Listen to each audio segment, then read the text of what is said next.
Kabayan, may tanong ako sa'yo. America is known as the land of opportunity. Pero bakit marami pa rin sa atin ang pagod, stress, at parang laging nasa survival mode?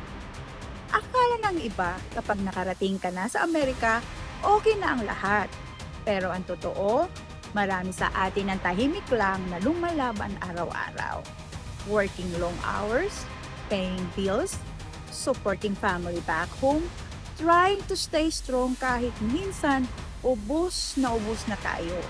Kung nakaka-relate ka dito, please watch until the end because this message might be exactly what you need today. Hi, I am Amy, a proud mom originally from the Philippines and currently living in New Jersey with my family. Before discovering digital business, I worked as a hospital pharmacy technician.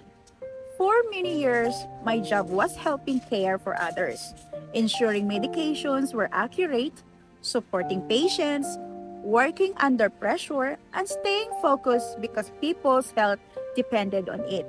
I truly love helping people. Pero tulad ng maraming professionals, may mga struggles din na hindi nakikita ng iba. Long hours, physically exhausted, mental stress, missed family moments, at yung pressure na siguraduhin sapat ang kinikita para sa pamilya. Like many immigrants, pumunta rin ako sa Amerika para sa magandang future.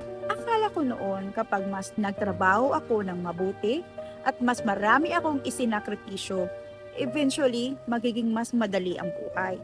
Pero habang tumatagal, parang paulit-ulit lang ang cycle. Work, paying bills, sleep, repeat. No matter how hard we work, parang hindi kami umaabante. Hanggang sa isang araw, tinanong ko ang sarili ko.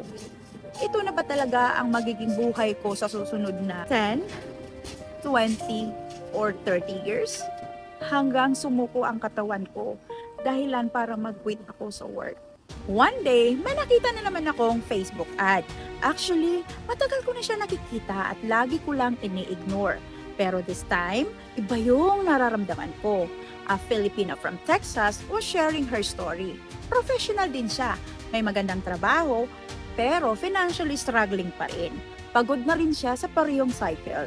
Then she shared how learning online skills and building a digital business slowly changed her life. Give her more flexibility, more confidence, more freedom, and more family time. And honestly, sobrang nakarelate ako. For the first time in a long time, nakakaramdam ako ng pag-asa.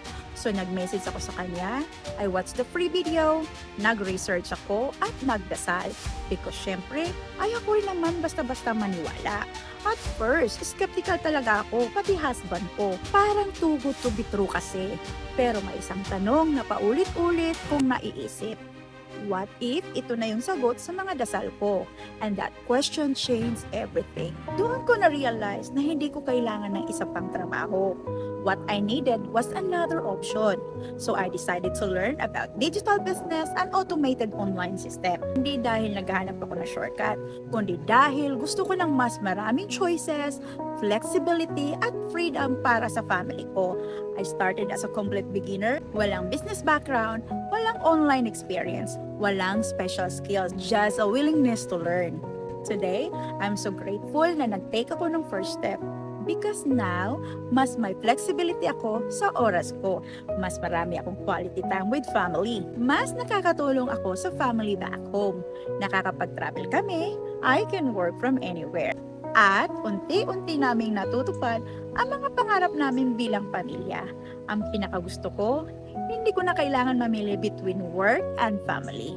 At hindi ko ginawa itong mag-isa kasi may training, may mentors and coaches, may supportive community at may proven system na pwedeng sundan kahit beginner.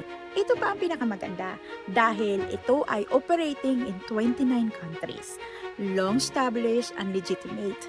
Tax-registered model, automated online system working 24/7.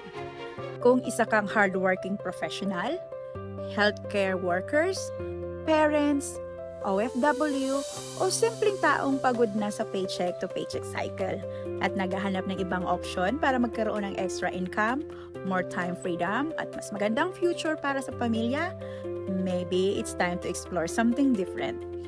Maybe this is also the opportunity you've been praying for. If you're curious, comment info or send me a message. I gladly share the same free information that helped me get started. No pressure, no obligations, just information, because sometimes one small decision can completely change the direction of your future. Thank you for watching Kabayan, and I hope to see you inside. Bye for now.